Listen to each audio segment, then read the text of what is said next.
Coming up on this episode of Common Denominator. The next step is to acknowledge that you have a unique talent or skill. And whatever you're going through right now, whatever the negative is, if you're not in your life mission right now, or you don't feel like you're on your right path, then you're in the place in every superhero novel where you have your origin story. Hi, and welcome to Common Denominator, where we focus on human connection and what brings us together. I'm Moshe Popack, and today, a conversation about how we can significantly improve our cognitive performance. My guest is Dr. Patrick Porter. Dr. Porter is an expert in brain performance and has dedicated his life to mastering the mind.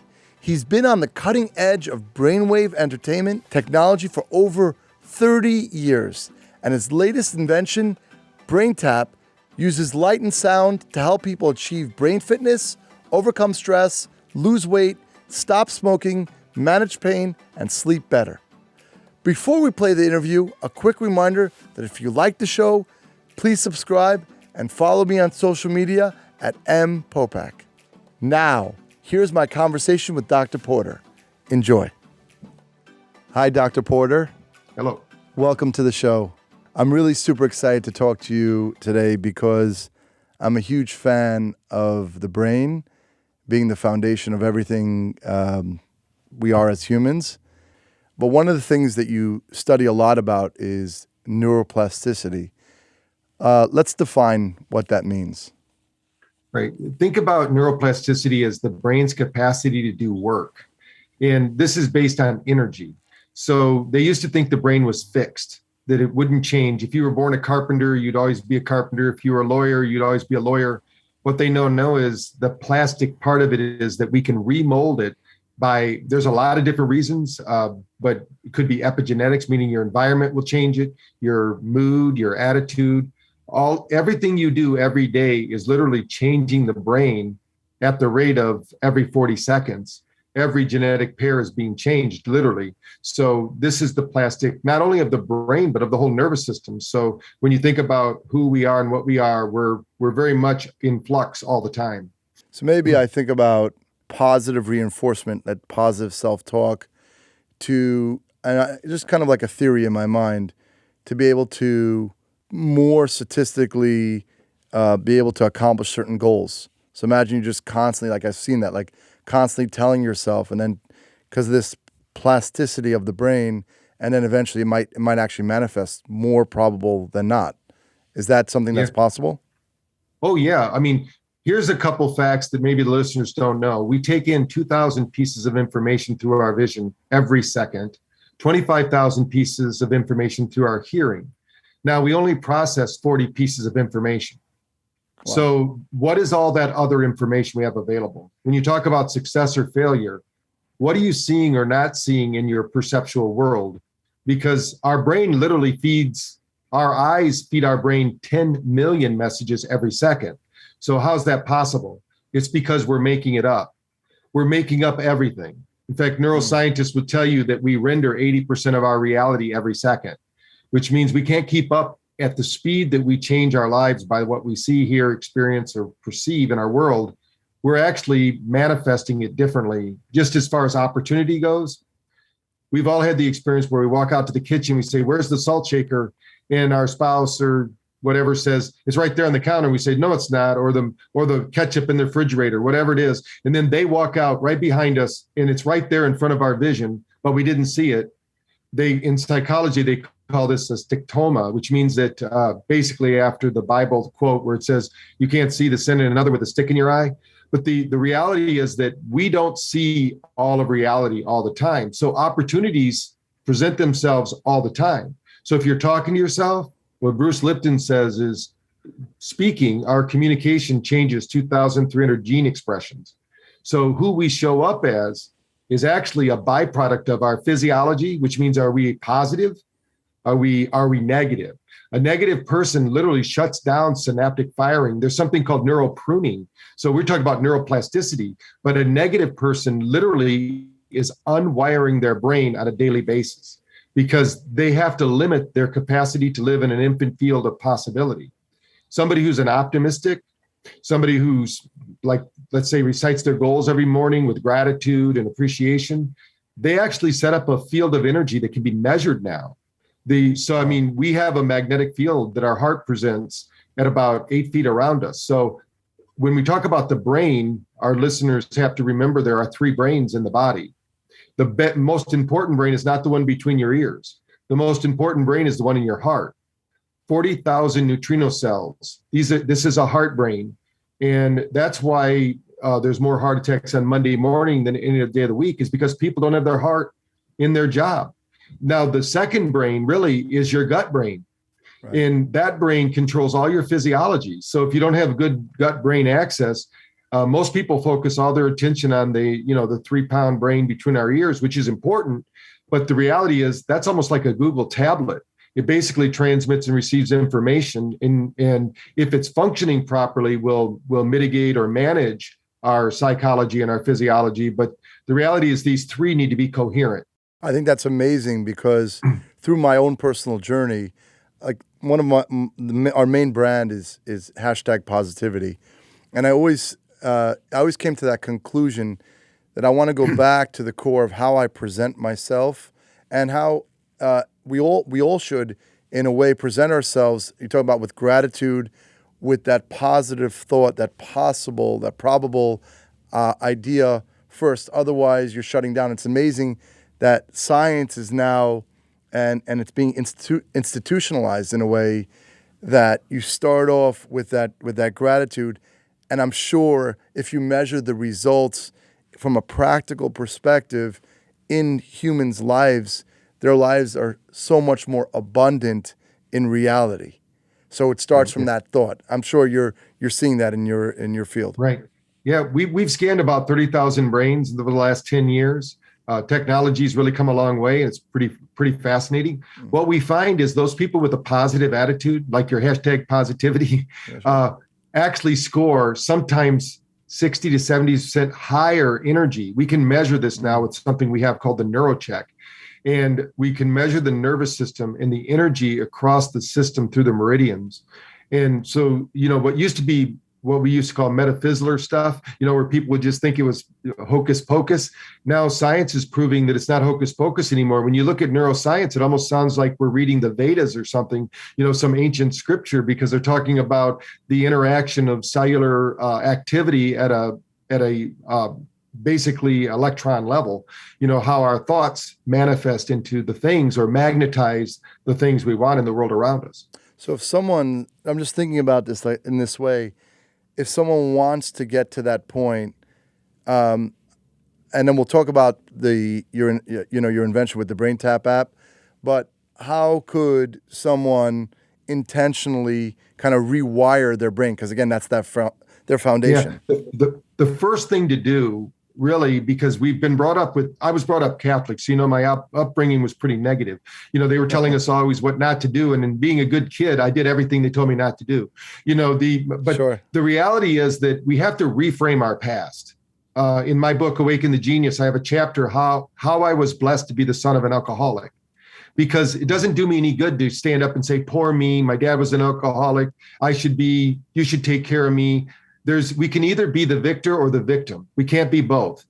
So in the old expression is, you can laugh your way or cry your way to enlightenment. Too many people are crying their way. You need to laugh your way. Life is too serious to take it serious. So you've got to put a little humor into it. You got to have fun. You got to look at your past as a learning experience. There's a big difference. People that look at their life as a series of threats, their physiology shuts down, their brain shuts down. They're not very nice to be around. We call these people energy vampires, because what they're looking for is they're trying to tell you their story, and they're trying to convince you how bad the world is and how they don't have the same, everybody has the same options in this world. There is nobody, I don't care what color, creed, where you were born. I was born a poor kid in Battle Creek, Michigan. There were 9 of us living in a 2-bedroom house. And I could go on and on about poor me, but who does that serve? It doesn't serve anybody. So what I tell people is, think about just for a moment here. Everyone's had a dream where they felt trapped in that dream. They couldn't get out of it. And then they finally woke up and they go, wow, whew, I'm glad that was a dream. Well, neuroscience tells us the longest dream you'll experience is 7 seconds. So that whole experience took less than 7 seconds in that dream. Who's to tell you that you're not in a dream right now? So what if you could reframe your past to say, they gave you a script, they told you this was your past, but you're an infinite being with the potential to change the world. Every person out there has that potential. You have the catalyst within you to transform your family, your friends, your community, your state, your country, your world. But you have to start with you. I think that. So what if you took today and said, wow, who cares what they gave me? It's like playing Monopoly or Parcheesi. It's a game board. How are you going to change your mindset to make life a game and begin to play it? First step is find out what your limitations are, reframe them, go get learning from someone or something that's going to teach you, because if someone else has done it, guess what? You can do it too, because they've shown you the way. You know, I can't teach you how to fly. I can't fly unless I get in an airplane or a helicopter, you know, but I can teach you how to live your life in a very positive, loving, and respectful way. So that's what I'm going to do. Too many people are looking outside of reality. Like, I'm going to win the lottery, then I'm going to be happy. Or I'm going to find my perfect mate, then I'm going to be happy. I'm going to invent something, then I'm going to be happy. No, you've got to be happy first, then you do all those things. You can't manifest anything in your life that isn't within you right now. So it's in you right now. When Buddha said 5,000 years ago, he said, all unhappiness stems from unfavorable comparisons. You got to stop that. Yeah. You are unique to who you are. Every listener out there, you have a uniqueness. God didn't make you're not an accident. You're not a mistake. You're here by divine appointment. Step up and acknowledge your true potential. And that might only be to treat your family really well today. But once you do that, what happens is life then shows you your next lesson. And you get to graduate. And pretty soon you look back and you go, wow, I used to think I was this limited guy with an alcoholic father and blah, blah, blah. And now millions of people all over the world are listening to you on this app. And from day one, that wasn't my intention, was to better myself and then share that with other people. They share it with other people. So we have to be, I tell people, we're kind of like acupuncture needles. We need to energize our community and not be an energy drain on our community, but be an energy uplifter. You know, whatever's happening, we can look at it, make sense out of it, get our powerful innate intelligence working with us instead of against us. And I think, to your point also, is that we are a statistical anomaly. In other words, if you think about it, the mere fact that we exist, it's just, again, with the numbers, it's against odds that we even exist, right? So I'm completely on board with everything you're saying. If you're just joining us, you're listening to the Common Denominator podcast. My guest this week is Dr. Patrick Porter, whose app, BrainTap, seeks to revolutionize the way we train our brains. Next week, I'll be chatting with cosmetic dentist Dr. Desiree Yazdan. She's got expert advice on how to achieve that $1 million smile without spending $1 million. Plus, she'll give us food to eat and avoid if we want whiter teeth, and tell us why regular trips to the dentist can save your life. Make sure to subscribe so you don't miss it. Now, back to the show. In this work to reframe, you came up and you made this BrainTap app. Tell us about the app and tell us how it functions. Yeah.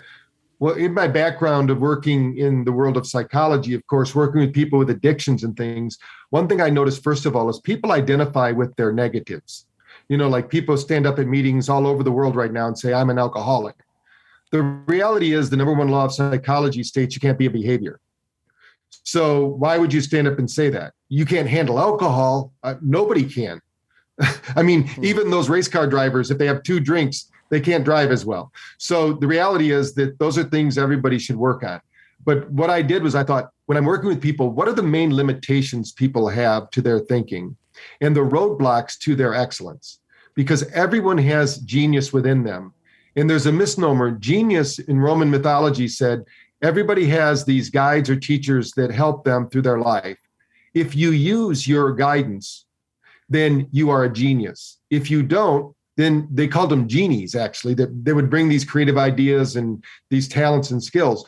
Everyone has those. So the first step is to, like I said earlier, reframe. The next step is to acknowledge that you have a unique talent or skill. And whatever you're going through right now, whatever the negative is, if you're not in your life mission right now, or you don't feel like you're on your right path, then you're in the place in every superhero novel where you have your origin story. You are creating it right now as you're listening to us on this podcast. You're creating your story, your origin story. How are you going to end that origin story? How are you going to go into that cave like Luke Skywalker and meet Darth Vader? How are you going to go to the ends of the mountain and meet your guru? Whatever that is, whatever is going to be your epiphany that says, it's time for me to stop learning and start teaching, because that's the next step. You've got to, it's one thing to know it, but knowledge isn't the cure. That's what they say in every addiction therapy. You've got to act. So how do you act? You start teaching and learning. You start sharing it with your family, your friends, your coworkers. You start expressing that higher potential of who you are. And BrainTap gives you the ability or the capacity to plan that. So when you think about your future, everybody has a future, but some people leave it up to default, which means they don't plan it. They just live their life by the seat of their pants. I tell people it's like Freddy Krueger's driving the bus and you're handcuffed to the back. The reality is that you need to uncuff yourself, kick Freddy off the bus, and take control of the bus.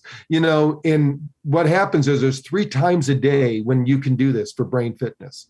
Number one, some people, hopefully no one listening to this podcast, but there are people out there that won't get out of bed until they're sufficiently stressed. They'll sit there and catastrophize and worry and get anxious. And when the cortisol levels are high enough and the adrenaline's pumping through their veins, they can't sleep anymore. They jump out of bed and said, okay, I'm stressed enough. Let's start working.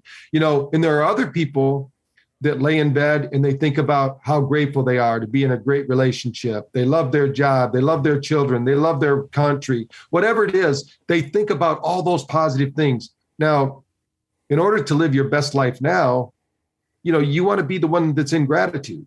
And so part of BrainTap, we start off in the morning with a 10-minute, there's a brainwave called SMR. We call it digital coffee, because the brain controls these things. Your psychology does, but also your physiology. So with 2/3 of America not sleeping, we need to get them sleeping better. Once you sleep better, your dreams will improve. Dreaming is the time where your hippocampus takes all those short-term memories and makes them long-term memories so you can act on them and sort out what worked for you and didn't work for you and put together a plan for your next day. This all happens subconsciously. But if you don't sleep, you don't get to plan. I just want to go to that for a second, because I always had a question just for the listeners as well. Difference between subconscious and consciousness. I always hear that. Think about it like you're going into a closet that's pitch dark, but you have a flashlight. And where that flashlight is directed, that point of attention is your conscious mind. Now, everything else still exists in the closet, but you don't see it.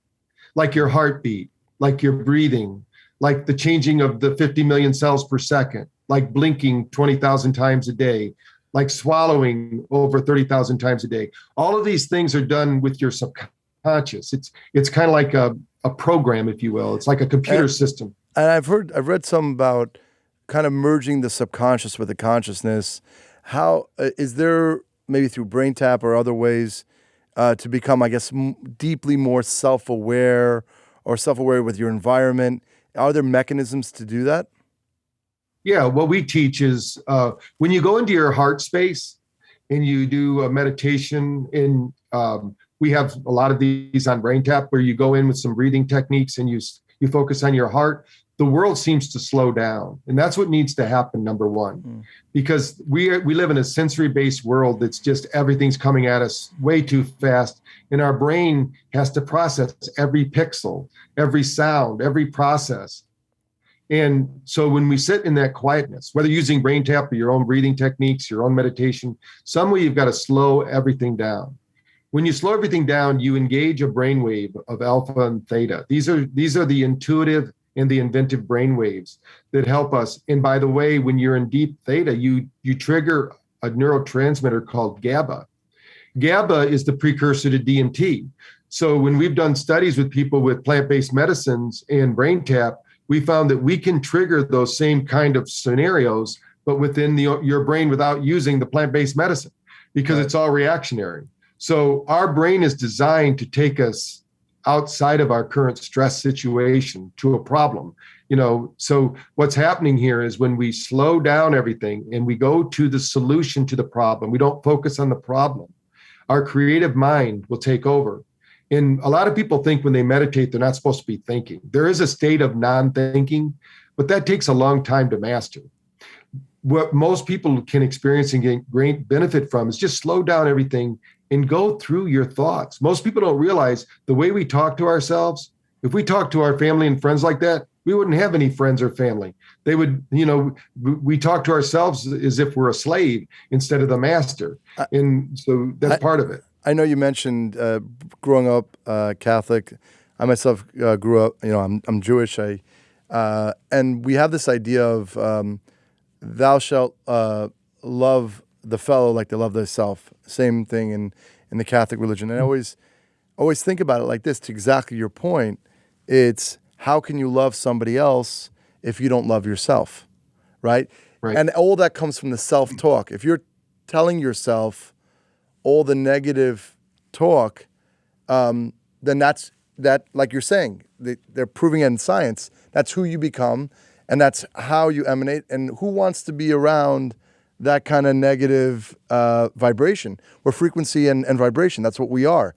And we naturally, right? Because the only processing, you said like 40 items per second, but really our subconscious is saying, you know what, or our instinct, stay away from this guy. So you want to consciously self-talk and work on yourself that you're vibrating in the right energy, in the right space.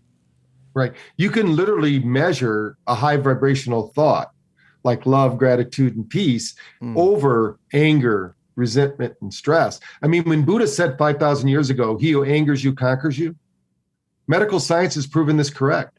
If you think an angry thought in another person, if you think an angry thought toward a person, or you're upset and frustrated at a person, anything that happens through you happens to you. So that means you get the first brunt. When somebody says karma is going to get you, basically karma means action. So the action of that thought is going to destroy you. When you do what you just said, when you love another person, and one of the ways to practice that for listeners is it's hard to think of something or someone you do love. Really amplify that in your mind and in your heart. And then when you're sufficiently activated, which means you have that feeling, then bring that person in. We have to pray for these people that are, that seem to be psychopaths in the world.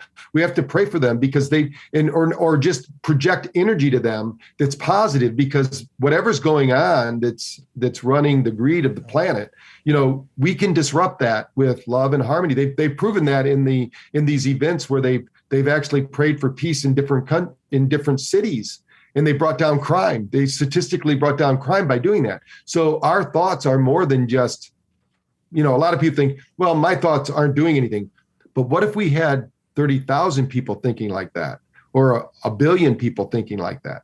We would cause an effect on the planet, because we're all seemingly sharing these kind of thoughts and processes. So I think also 2 points. I think that, up to the age, and always says up to the age of 18, how many times have we heard the word no compared to the word yes, right? You put like on a T-chart, it's like so many more. So our work as an adult with a more developed mind is to undo that word no, Yeah, and part of that is our physiology, our ancient brain. When we think about our nervous system and what keeps us alive, our sympathetic system is our fight or flight. So if we were 200,000 years ago living in the Serengeti and we had to worry about getting eaten every day, then we would want to have that what we call the prevailing awareness to always be in a state of alert.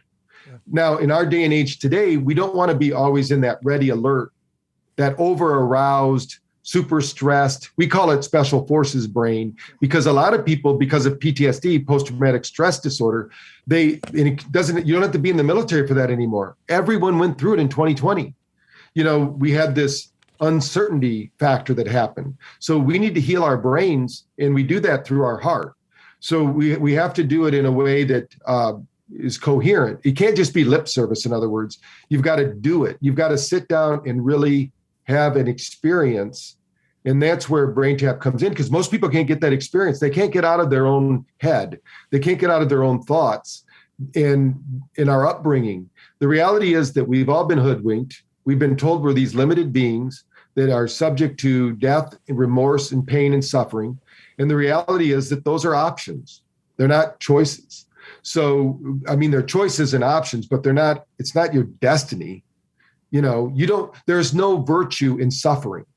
If you want to help people that aren't as well off as you, then that's great. But you got to take care of yourself first, just like they say on the airplane, put the oxygen mask on first before you try to help other people. There's a lot of people out there trying to help everybody else, but they've never helped themselves. So we've got to first work on ourselves, create our own natural immunity and energy that we need so that we're inoculated against the negativity of the world. Our world is negative. It's not just what we're brought up with. I knew a guy in Tucson that tried to start the Positive News Network. And by the way, they found all the news to fill their half hour right in their hometown of Tucson, Arizona. They didn't have to go all over the world to find positive news like what they do on our newscast. They go all over the world to find negativity. I tell people, if you're too happy out there, I do have the solution. Just turn on the news.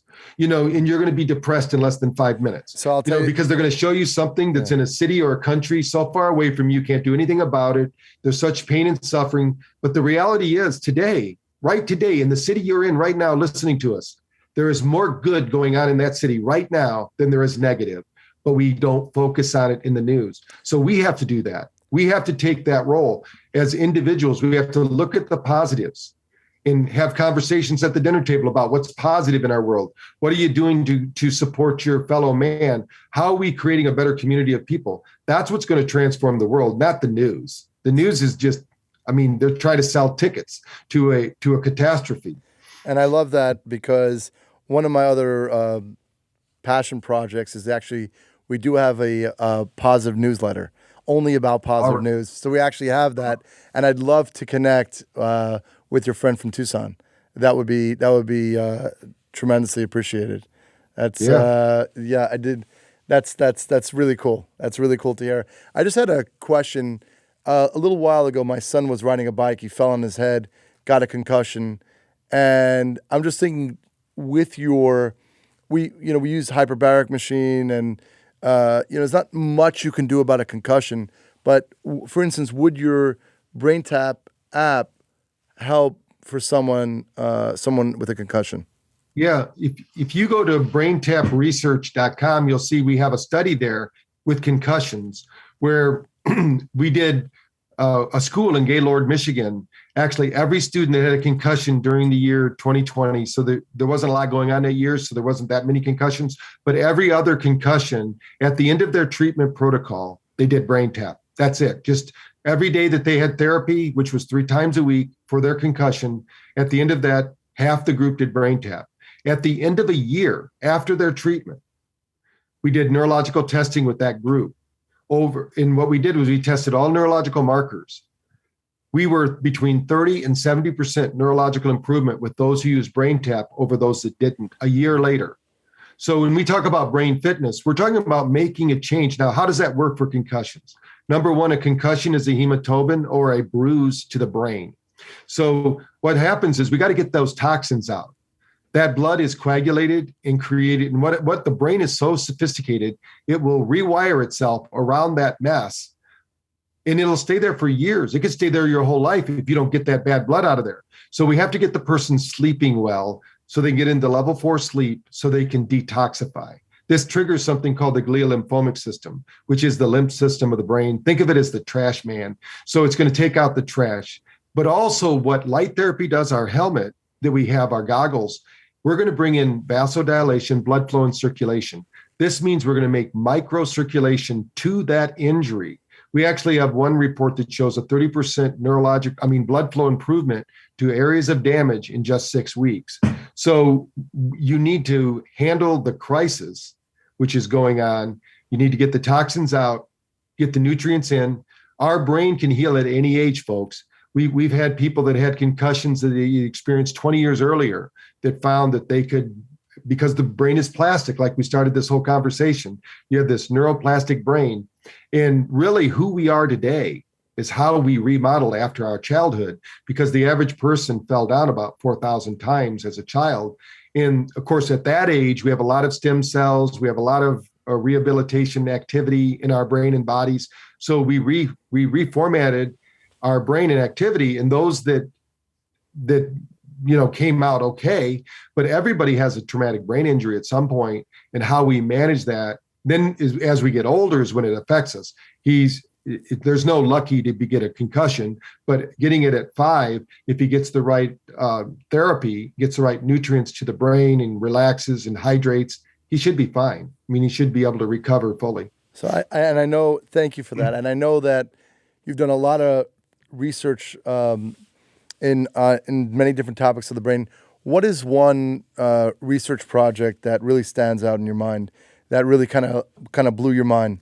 No pun intended. We just finished 3 pharmaceutical research studies in Brazil. The pharmaceutical division of the Brazil University down in San Clarita did studies that we were trying to find out, would brain tap be better than opioids for helping with pain control? Because really, when I designed this technology in the 80s, it was for pain control. There was no neurofeedback back then.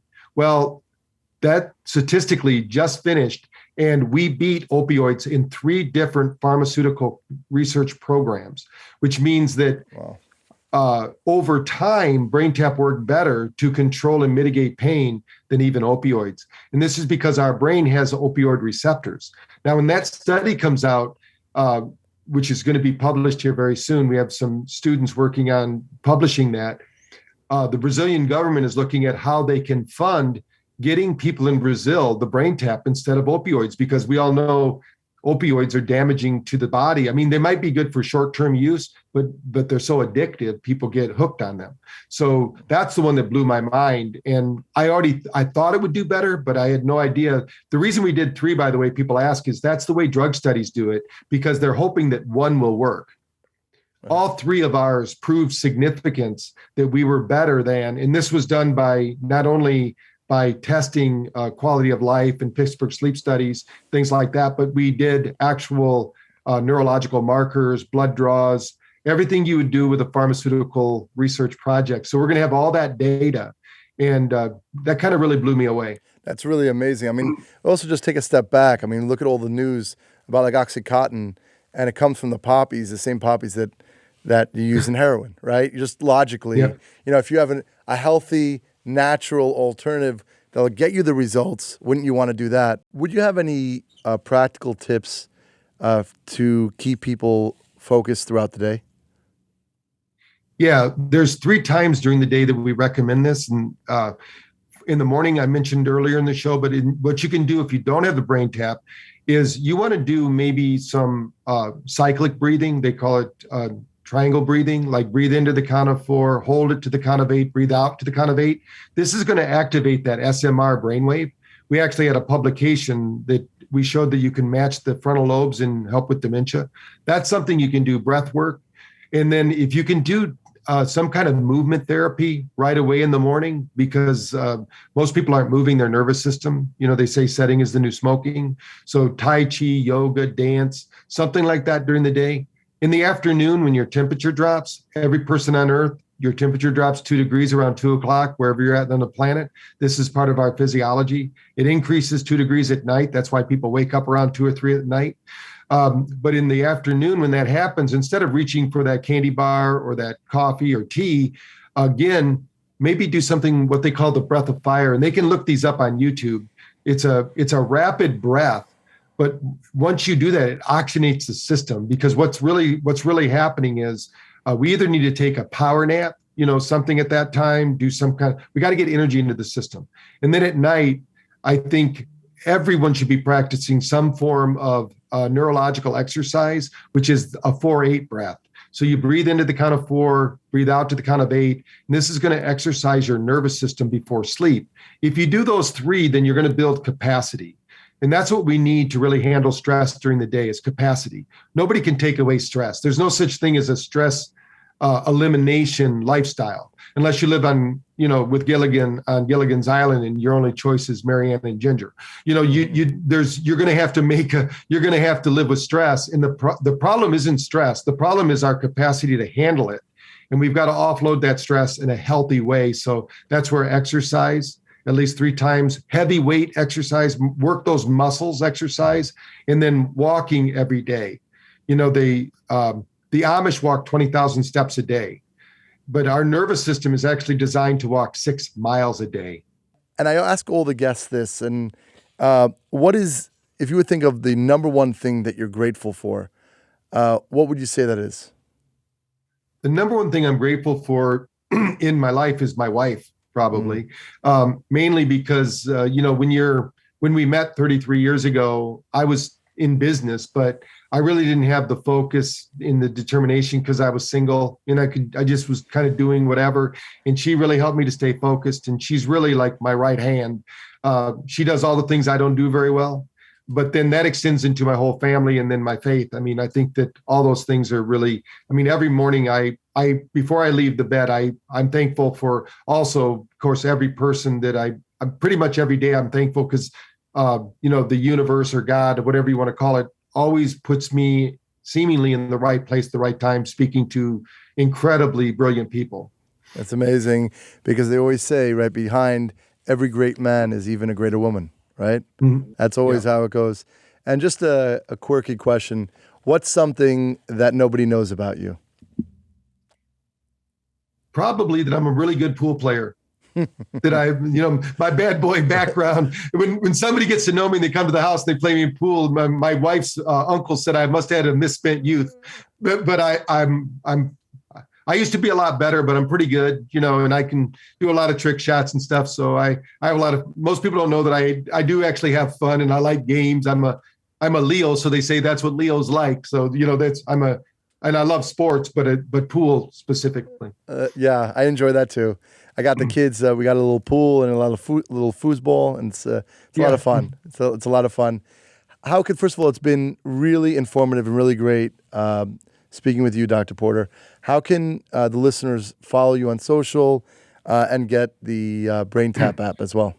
Yeah, if they go to @Dr. Patrick Porter, @Dr. Porter, @Dr. Patrick Porter, then they'll see my Instagram, my YouTube, and my Facebook. I'm there with that. They can also go to braintap.info.